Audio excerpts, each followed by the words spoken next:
որ եկաք տաղավար, մի քանի թեմաներ կա, որոնց հետ կապված ձեր խոսքը կփոխանցեք եւ այսպես ձեր մասնագիտական տեսանկյունից պետք է խնդրեմ Արշակ Սրբազանի հետ կապված, այդ տեսանյութի հետ կապված քննչական կոմիտեն ինչ էր անում, ինչ տեղի ունեցավ եւ նաեւ մի տեսակ Արշակ Սրբազանը ծավալուն ասուլիսով իր խոսքը փոխանցեց, խնդրեմ այս մասով ձեր տեսակետը մենք ունենք ողբալի մի, այսպես ասենք, վիճակագրություն 22 մահ այս տարվա ընթացքում միայն քրեակատարողական հիմնարկներում նման նախադեպ չի եղել որևէ ժամանակահատվածում, համեցեք։ Շնորհակալություն։ Նախ անդրադառնանք Արշակ Սրբազանի հետ կապված դեպքերին, որ մեր հանրությունը ճիշտ հասկանա վերջին հաշվով նախաքննության մարմինները ինչ սկզբունքով եւ ինչ վարույթ են հարուցել եւ այդ վարույթի շրջանակում ինչ է տեղի ունեցել։ Գործնականում Արշակ Սրբազանի հետ կապված իրավիճակին նախաքննության մարմինը արձագանքել է քրեական վարույթ հարուցելու փաստով եւ քրեական վարույթ հարուցվել է որպես այդպիսին անձնական տեղեկությունների գաղտնիության հրապարակման ապօրինի հրապարակման հետ կապված։ Բայց տեսեք, անձնական գաղտնի տեղեկությունները ինչ որ անձանց կողմից, ինչ որ կայքի կողմից հայտնաբերվել, ուսումնասիրվել, հրապարակվել է, այս հարցը նախաքննության մարմինները թողել են մի կողմ եւ նրանց հետաքրքիր չի թե ով է կոնկրետ հանցագործություն կատարել, սկսել են զբաղվել արդյոք այդ նկարահանման մեջ ինտիմ հարաբերություններ, որոնք նկարահանվել են եւ դա եւս այս իշխանությունների լեկտի վարքագծի արդյունք է, թե վերջին հաշվով այդ նկարահանման մեջ արդյոք Արշակ Սրբազանն է թե ոչ։ Գործնականում Արշակ Սրբազանը իր մամուլի ասուլիսով մանրամասը մեկնաբանեց, հայտնելով, որ ինքը նույնիսկ չի էլ ուզում անդրադառնալ, որովհետև հաստատապես ինքը չէ։ Եվ իր վերաբերյալ տեղեկությունները պարզապես հրապարակվել են իր մոտեցումները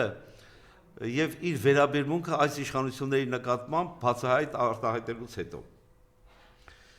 Վարույթ իրականացնող մարմինը մինչև այսօր արդեն երևի ավելի քան 1 ամիս է,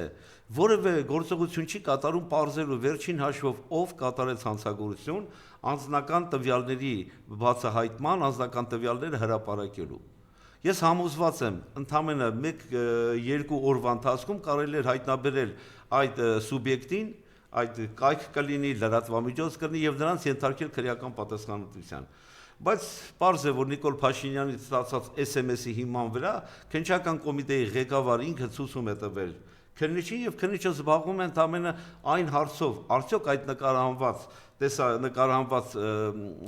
նկարահանված Արշակ Սրբազանն է թե ոչ։ Մի բան թող հայտնի լինի, Արշակ Սրբազանը լինի, թե Պողոսը Պետրոսը լինի այդ տեսանկարման մեջ, դա հանցագործության որևէ հատկանիշ չի պարունակում։ Խոսքը այստեղ բարոյական արժեքների մասին է։ Բնականաբար Արշակ Սրբազանը հերքեց, մերժեց այդ ամեն ինչը եւ ճիշտ նկարագրեց այն հանգամանքը, այնքանով որքանով որ ամեն ինչ կապված է քաղաքական ենթատեքստ ունենալու հետ։ Արշակ Սրբազանի հետ կապված տեսեք, ես երկարատև ժամանակ աշխատելով նախաքննության մարմինում, ինձ երբևէ չի հանդիպել, որ նման իրավիճակում տեսաձայնագրային փորձաքննությունը նշանակվի 1 օրում եւ 1 օրում եզրակացություն տրվի։ Փաստաբան Արսեն Բաբայանը բավականին ճիշտ նկարագրեց, այդպիսի փորձաքննությունները կատարվում են 6 ամիս, 8 ամիս, նույնիսկ 1 տարվա ընթացքում։ Բայց տեսեք, 1 օրվա ընթացքում սրանք եզրակացություն են ստանում եւ այդ եզրակացությունը ոչ թե տալիս են կոնկրետ կողմին, այս դեպքում մենք 1 կողմ ունենք, իդեմս Արշակ Սրբազան, որտեղ հանցագործություն կատարող սուբյեկտը մեր համար դեռևս հայտնի չէ։ Եվ ոչ թե տալիս են փաստաբանին Արշակ Սրբազանի կամ Արշակ Սրբազանին, այլ տալիս են ինչ-որ սրբազանների, հրապարակվում է Նիկոլ Փաշինյանի ընտանեկան թերթում։ Սա կոնկրետ հանցագործություն է նախաքննության գաղտնիության խախտման փաստով։ Եվ քննիչը, որը որ այս տեղեկությունները տվել է կոնկրետ ընդունենք Նիկոլ Փաշինյանի լրատվամիջոցին, թե ինչ-որ երրորդ անձի, ապա այս դեպքում կոնկրետ հանցագործություն է կատարվել։ Եվ այս հարցը բնականաբար բացահայտման ենթակա է։ Ավելին, այդ եզրակացությունը ստանալով հանդերձ որոշակի խումբ սրբազաններ, այսպես կոչենք վայ սրբազաններ, 8-10 անձ, նամակ են ուղարկում վեհապարին, առաջարկելով Արշակ Սրբազանի գործունեությունը դադարեցնել, եկեղեցուց հեռացնել եւ այլ միջոցներ կիրառելու առումով։ Գիտեք, Ես միշտ ասել եմ, այլասերված իշխանությունը ծնում է այլասերված հասարակություն։ Այսօր ջրիերս ելել են այլասերված մասսան, որոնք կապկում են եւ նմանվում են Նիկոլ Փաշինյանի եւ իր խմբակին։ Բայց որ հոգեվորական աշխարհում կլինեն այսքան դավաճաններ, Քավլից ես երբեք չեմ պատկերացրել։ Որ հանրության մեջ մենք ունեցանք ջրիերս դուրս եկան անհայրենիք, անսուրբ մասսա, որոնք մինչև այսօր լիարժեք կարծես թե պաշտպանում են Նիկոլ Փաշինյանին եւ նրա կողմնակիցները կարծես թե առանձին հայտնաբերել եւ բերել են ԿՊԱ-կան падգամավոր են դարձրել կամ կառավարության անդամներ։ Ես ինչ որտեղ ընկալելի է, ինչ որտեղ իմ համար ընկալելի էր։ Բայց հոգեվոր աշխարհում, հոգեվորականների շրջանում այսպիսի անսուրբ սուբյեկտներ կարող են լինել անձիկ, որոնք ունեն բարձր կրթություն, որոնք ունեն հոգեվոր աշխարհ, որոնք ծառայել են 10-20 տարի հոգեվորական լինելով ժողովրդին, նրանք նման դավաճանական քայլի են դիմում։ Տեսեք, 8-10 սրբազաններ, ճակերտավոր սրբազաններ, ես արդեն այդ կերպ նրանց կմեկնաբանեի,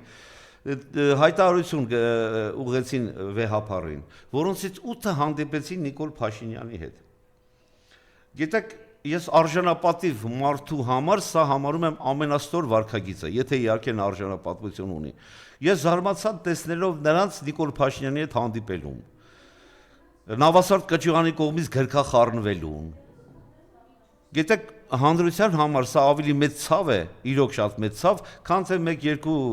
հոգեվորականներ, որոնք Նիկոլի պատարագին մասնակցեցին եւ իբրև թե ճակերտավոր պատարագ իրականացրեցին։ Այստեղ մինչև այս անձանց վարքագծին անդրադառնալը մի շատ կարևոր խնդիր եմ նկատում, որը կարծես թե ինչ որտեղ Նիկոլի եւ Նիկոլի տեսակի ջրաղացին ջուր լցելու ձև է ստացվում։ Տեսեք, սա սկսեց հակաերկեղեցիական իր արշավը, պիղծ անսուրբ արշավը վեհապարին թիրախավորելու միջոցով։ Եվ փորձում էր հոգեվոր աշխարհին մեղադրել բազմաթիվ մեղքեր։ Եվ հիմա տեսեք, մենք ընդդիմադիրներս, որ քննադատում ենք այս 10 հոգեվորականներին, որպես սրբազաններ, այսպես ասենք, կարծես թե Նիկոլ Փաշինյանի սրտով է դա,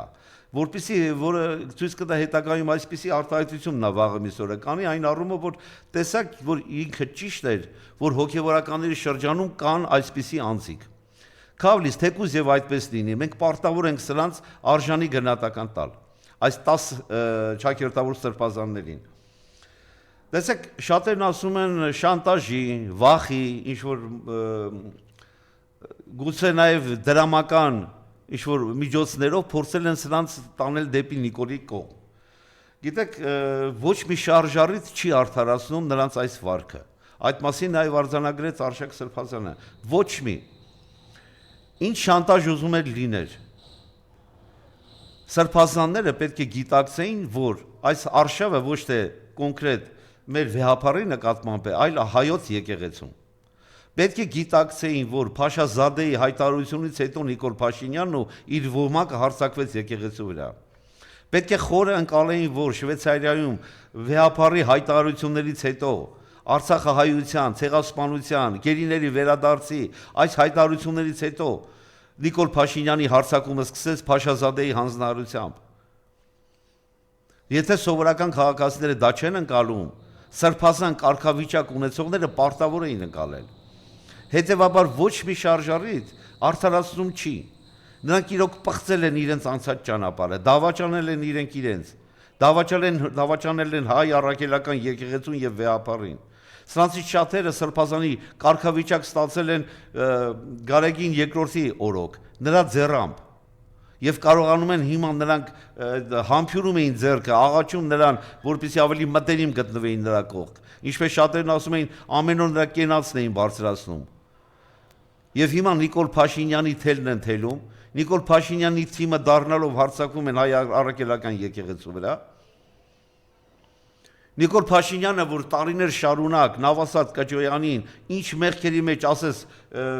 մեղադրում էր, գուցե օբյեկտիվորեն մենք տեսնում ենք հիմա, որ Կճոյանը ունակ է յուրաքանչյուրի թելը թելելու, ունակ է ամեն մեկին դավաճանել մենակ թե գուցե իր կարգավիճակը պահի։ Բենթլի նավասարդ էին ասում ժամանակին, եւ ինչպիսի լուտանքներ էր թափում Նիկոլ Փաշինյանը նավասարդ Կճոյանի վերաբերյալ։ Հիմա նույն նավասարդ Կճոյանը արժանապատվությունը որ կողմ է դնում եւ փարվում ու գրկախառվում է Նիկոլ Փաշինյանի հետ։ Կամ կուսակրոնության դեմ պայքար մղող այս պիղծ արարածները միթե չեն տեսնում Կոյթայքի թեմի, որ արդեն տարիներ շարունակ ասվում է այդ մասին, նրա զավակին, թեմի առաջնորդի զավակին, որ օրը մեկ պաշտոն էին տալի։ Եվ հիմա քննարկում են նորից նոր պաշտոն տալու մասին։ Կարծես թե Արփինե Սարգսյանն այլ չի բավարարում իրենց։ Քննարկում են ներքին գործերի նախարարի պաշտոնը հանձնելու։ Դուք տեսնում եք, որ սրանք ստախոսության, ազգադավության, պիղծ վարքագծի ջատագովներ են։ Եվ սրանց որևէ բառին հավատալ չի կարելի։ Եվ հիմա զուգադիպեց Մինսկի խումբը լուծարելուց հետո անմիջապես հրապարակեց Արցախի հետ կապված փաստաթղթերը։ Այո։ Եվս մեկ անգամ ձեր կոչը հանրային Այո, լավ հիշեցրեցիք։ Լավ հիշեցրեցիք, որովհետև դեկտեմբերի 10-ից 12-ը եպիսկոպոսած վեհաժողով է կազմակերպվելու վեհարանում, ես մի բանում համոզված եմ, ամենաաններելի վարքագիծը մարդու համար դա դավաճանությունն է։ Այն բոլոր սրբազանները պետք չի քանակին նայել։ Ես իմ որդիական խնդրանքն եմ ուղղում վեհապարին։ 10 կլինեն, 8 կլինեն, պետք է վտարել եկեղեցուն, պետք է կարգալույծ անել սրանց։ Պրիբալտիկայում գտնվող Վազգեն սրբազան, Արշակ ներողություն Կոթայքի սրբազանը, Գևորգ սրբազան կոչվածը, որ Կոկորդիլոսի արցունքներ էր թափում Էջմիածնի եկեղեցու վրա հարձակման ժամանակ, որ Միքայել Սրբազանին էին տանում։ Եվ հիմա Նիկոլ Փաշինյանի հետ է քայլում։ Ավելին, ես նույնիսկ չկարողացա պատկերացնել ինքս ինձ հետ համակերպվել Արցախի թեմի առաջնորդի կողմից Նիկոլ Փաշինյանին այցելելու, Նիկոլ Փաշինյանի ձեռքը սեղմելու։ Արցախ, որը հանձնեց, Արցախ, որը ցեղասպանվեց, Արցախին միայնակ թողեց, դուք հիշեք։ Ադրբեջանի կողմից Արցախի վրա հարձակման ժամանակ, եթե չեմ սխալվում, սեպտեմբերի 19-ին, սա ելույթ ունեցավ։ Մեր Արցախը մենակ թողելով հայտարարեց, որ ինքը չի մտնի պատերազմի մեջ։ Եվ մի փոքր Արցախայության վրա հարձակվել էր մի ամբողջ պետություն։ Եվ հիմա Վրթանես Սրբազան կոչվածը գնում Նիկոլ Փաշինյանի հետ է հանդիպում։ Նիկոլ Փաշինյանը, որ հայտարարում է, որ Արցախի շարժում չկա։ Նիկոլ Փաշինյանը, որ հայտարարում է Արցախ չկա։ Նիկոլ Փաշինյանը, որ ընդունում է, որ Արցախը Ադրբեջանի կազմում է, եւ Ալիևի հետ պլանավորված ցեղասպանություն իրականացրեց, նա Վրթանես Սրբազանը, որ Արցախի թեմի առաջնորդ է,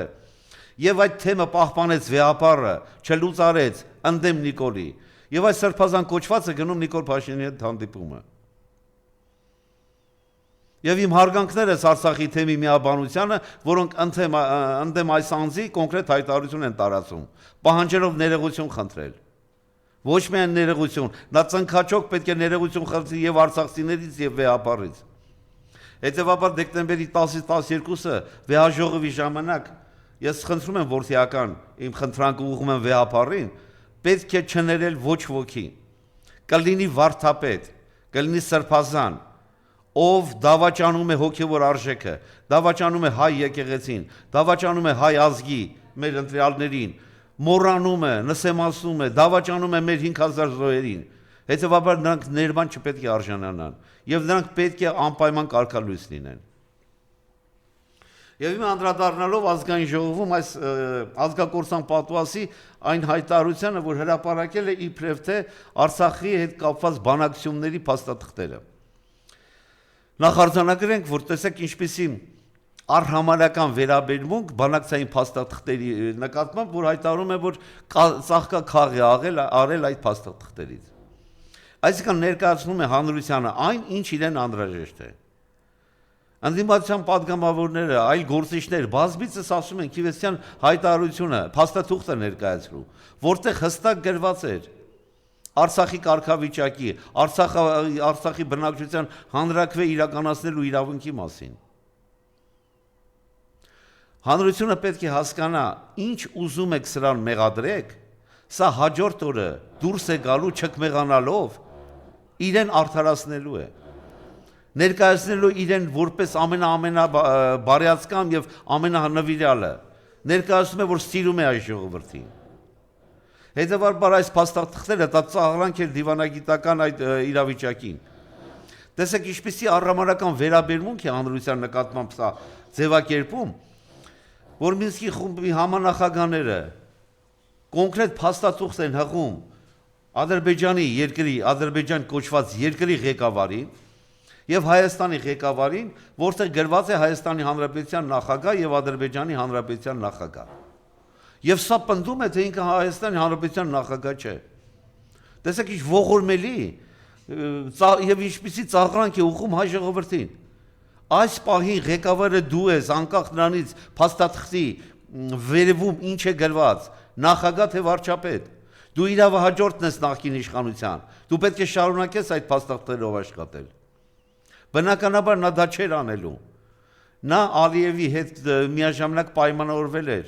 Դուք հիշեք դեռևս վերելակային սրա բանակցությունները։ Սա Ալիևին էր հարցնում, թե բանակցային սեղանին ինչ փաստաթղթեր է դրած եղել։ Սա Ալիևից էր տեղեկանում բանակցության ընթացքի մասին, եւ հետեւաբար ինչ փաստաթղթի մասին է խոսքը։ Չէ՞ որ սա եկավ կանգնեց եւ ասեց ոչ մի բանակցություններ կարևոր չեն։ Ինքը սկսում է բանակցությունները իր կետից, զրոյական կետից։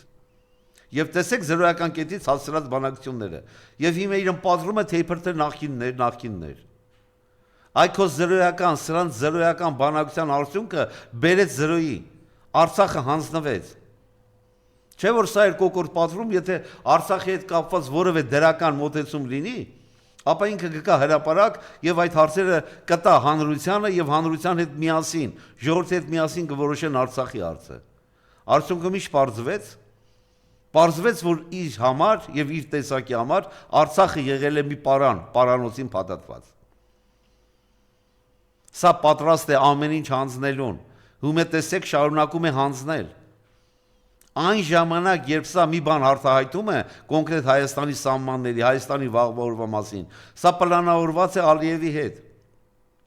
Տեսեք, բավականին ժամանակ խոսք չի գնում անկլավ ձևակերպման, իրենք մտցրեցին բառապաշարի մեջ։ Հիմա նորից բարձրացրեց Արցվաշենը հետ բերելու մասին, որը բոլորս լավ գիտենք, որ դրա հետ բերելը որևէ արժեք չունի հայ ժողովրդի համար, որովհետև այնտեղ բնակեցնել հայ հնարավոր չի։ Գրեթե 20 կիլոմետր Ադրբեջանի տարածքով պետք է խորանաս, որ այդ գյուղում հայ ապրի։ Բնականաբար անմիջապես կոչնչացնեն է ժողովրդին։ Անկլավ ձևակերպումը սա մտցրեց, որպեսզի Տավուշի հատվածի գյուղերը հանձնի Ադրբեջանին, որպեսզի Տիգրանաշենը հանձնի Ադրբեջանին։ Սահմանագծման սահմանազատման աշխատանք են անում։ Թուրքերը 500-ից 1000 կիլոմետր Հայաստանի տարածք են գրավել, Իշխանասարով, Սյունիքի հատվածով, Սև լճի հատվածով, Գեղարքունիքի տարածքով։ Սրանք օր-օրի գնալով ավելի են խորանալու իրենց դավաճանական գործերի մեջ։ Դուք տեսեք նաև ինչպիսի իրավիճակ է այսօր։ Հանրության կողմից ընկալելի է, որ իր համար ամենաատելի տեսակ, ասենք, մարդ չասենք, տեսակը դա Նիկոլ Փաշինյանն է։ Բայց հիմա Նիկոլ Փաշինյանի կողմնակիցները շատ ավելի զազրելի վարքագիծ են դրսևորում, որ կարծես Նիկոլ Փաշինյանը նրանց մոտ ավելի դրական կերպար է երևում։ Տեսեք ինչպիսի բառապաշար ու ինչպիսի վարքագիծ է օգտագործում Ալեն Սիմոնյանը, Ռուբեն Ռուբինյանը, Վահագն Ալեքսանյան, Հայկ Կոնջորյան, չգիտես որին ասես։ Գրեթե մի 20 հոգի։ Նրանք ցինիզմով, պիղծ վարքագծով ավելի առաջնային դեր են սկսում գրավել, քան Նիկոլ Փաշինյանը։ Եվ պատկերացրեք 7 տարի իշխանություն է այս կուսակցությունը, դեռևս էթիկայի կանոններ չուներ։ Եվ հիմա էթիկայի կանոններ են ընդունել եւ նախորդ օր ազգային ժողովում փորձում է կիրթ երևալ։ Ինչպես կիրթ ձևակերպում էր Ադրբեջանի նախագահին, նշելով, որ կիրթ քաղաքական գործիչ է։ Որոշ դեպքերում ես համոզված եմ, որ 10-ից 12-ը վեհարանում տեղի ունեցող եպիսկոպոսյան վեհաժողովի ժամանակ արժանի գնահատականի կարժանանան այն հոգևորականները, որոնք դավաճանեցին հայ ազգին, հայոց առաքելական եկեղեցուն, դավաճանեցին Արցախին, դավաճանեցին մեր զոհերի հիշատակը։ Հետևաբար ես հույս ունեմ, որ վեհապարը այս հարցին կոնկրետ գնահատականներ կտա։ Եվ տեսեք Նիկոլ Փաշինյանի բյուջեի հետ կապված հարցադրումների պատասխանը, սիրելի հայրենակիցներ, դուք արդեն վաղուց պետք է հասկանաք, որ սա ծաղրում է յուրաքանչյուրին։ Աղքատությունը մարդկանց գլխում է, կրթությունը նորաձև է, այն դեպքում, երբ սրանք անկիրտներ են։ Քապական ուսապարկերը գործնականում 3 տեսակ են։ Անկիրտներ, որոնք կրթություն չունեն, դա հենց վարչապետին, իր կնոջն է վերաբերում եւ շատ-շատերին,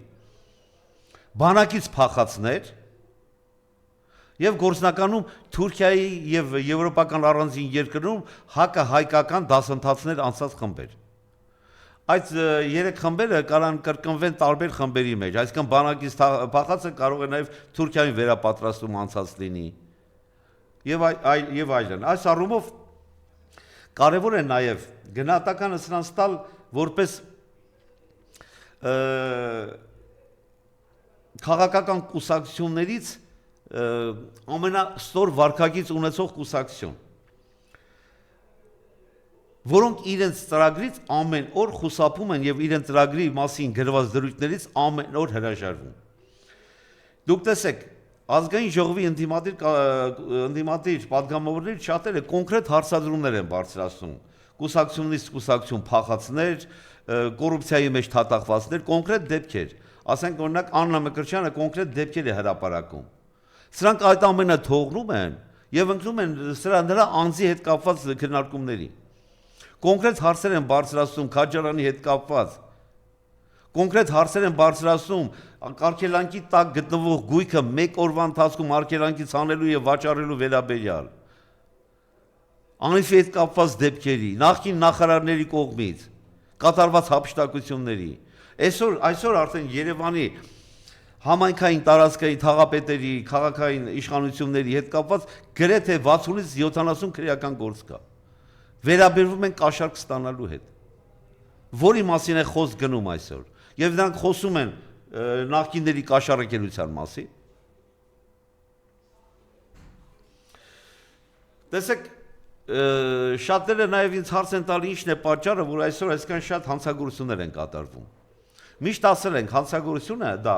սոցիալական բնույթ ունեցող, սոցիալական արմատներ ունեցող կոնկրետ վարքագիծ է։ Հիմա այս իրավիճակում այլասերվածությունը, այլանդակությունը, ատելությունը իրար նկատմամբ այնքան է խորացել, որ ամեն օր նոր հանցագործություններ են կատարվում։ Հանցագործությունների հետևից չեն գնում խոսքը քրեական հանցագործությունների, ամբողջ ներուժը դրել են ընդդիմադիր պատգամավորների նկատմամբ բռնություններ եւ գաղտնալսումներ իրականացնելու։ Դուք տեսեք 23-24 թվականներին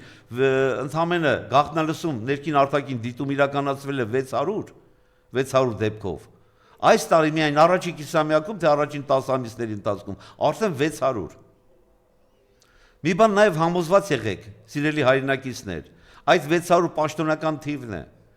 Համոզված եղեք, որ առանց դատարանի որոշման գաղտնալսումներ իրականացում են բոլորի նկատմամբ։ Եվ երբ պետք լինի դա ընթացք տալ որպես քրեական վարույթ, այդ օրով դատարանից որոշում կվերցնեն։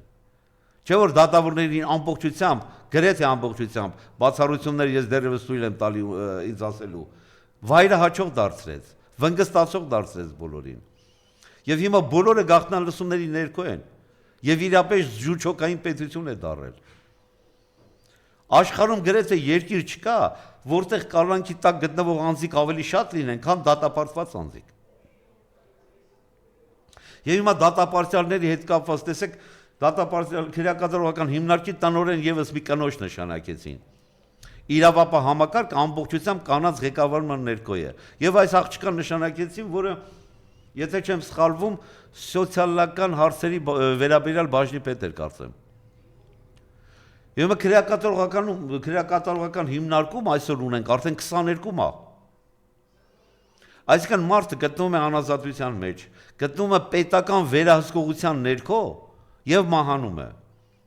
որը ինքնասպանության, որը հիվանդության պատճառով։ Սա աղաղակող թիվ է, Մարդիկ իրենց հարազատին տեսակցելու գնում են եւ որտեղ տեղեկանում են, որ իրենց հարազատը մահացել է քրեակատարողական հիմնարկում։ Սա բնականաբար աններելի բան է եւ սա կարող է իրականացվել միայն այսպիսի իշխանությունների ժամանակ։ Ամեն օր նոր սպանություններ են կատարվում։ Օրեր առաջ նորքի մասում ինչպեսի դաժանությամբ կատարված սպանություն։ Ծեծել գետնին տապալել են քիչը, մեքենայով մի քանի անգամ անցել են վրայով, որ մարդուն սպանեն։ Այսինքն ատելությունը, որ սրանք մցրել են հանրության մեջ, ինչպեսի խոր արմատներով է արդեն գնում։ Արդեն հարցը հասել է նրան, որ Բրյուսովի համալսարանում աղջիկներն են իրար հետ բռնություն, իրար նկատմամբ բռնություն կիրառել։ Քրեական վարույթ է հարուցվում։ Եվ իրապես պիղծ այլասերված իշխանությունը ջրի երես է բերում պիղծ հասարակությանը, այլասերված հասարակությանը։ Եվ հիմա խոսում են մեր զոհերի մասին։ 5000 երեխայի գլուխ կերան, դեռ քիչ էր, հիմա շարունակում են սա։ Իբրև թե բարեփոխում են ներկայացնում բանակի հետ կապված մեր։ Բանակի ժամկետային ծառայությունը դարձրել են 1.5 տարի։ Փորձելով քարոզարշավի համար նյութ սարքել։ Հանրությանը ներկայանալով իբր խաղաղության կուսակցություն։ 7 տարվա մեջ 7000-ից ավել մարդու գլուխ կերան։ Եվ սրանք կոչվելու են խաղաղության, բանակի չարափոխում են իրականացում, ոչ բարեփոխում։ Առանձին մասնագետներ ներկայացրեցին, որ մեր ստորաբաժանումների առանձին հատվածներ դիրքեր հասնելու համար անցնում են Ադրբեջանի դիրքերի միջով, որտեղ ադրբեջանցիները խուզարկում են մեր դիրքապահներին։ Սրանից այլանդակ ոչ արժանապատիվ բան ես չեմ պատկերացնում։ Մեր զինվորների ստուգման են ենթարկում Ադրբեջանի զինվորների կողմից, որ գնան դիրքերը պահելու։ Սա ինձ ծաղրանք է։ Բանակի բարեփոխման մասին են խոսում։ Փողոցում, ասֆալտի վրա վազվզող պարեկները կրկնակի անգամ ավելի աշխատավարձ են ստանում, քան մեր բանակի զինծառայողները։